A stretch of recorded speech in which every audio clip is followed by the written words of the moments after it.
হল, বিবাহযোগ্য হলাম আমি। আর পাত্র বিশাল জমিদার হরবল্লভ মশাই পুত্র।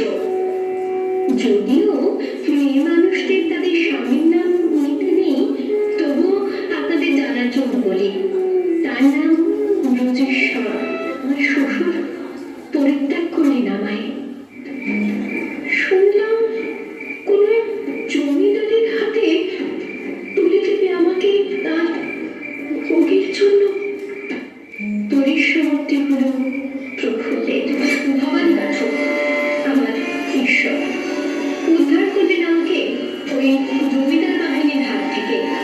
যদিও তিনি নিজেও ছিলেন একটা ভয়ঙ্কর দস্যু, সন্তানের মতো গড়ে তুললেন আমাকে। শিক্ষা গ্রহণ করলাম বিভিন্ন বিষয়। নতুন ভাবে জন্ম হলো আমার। দেবী চৌধুরানী রূপে রুখে দাঁড়ালাম গরিবের সপক্ষে, ধনীর বিরুদ্ধে। আজ আমি দেবী চৌধুরানী। আজ সবাই আমাকে সম্মান করে, ভবানী পাঠকের আশীর্বাদ ধন্য করে। আমি ঢালিব করুণা ধারা, আমি ভাঙিব পাষাণ গাড়া, আমি জগৎ ক্লাবিয়া বেড়াবো গাহিয়া আকুল পাগল পাড়া।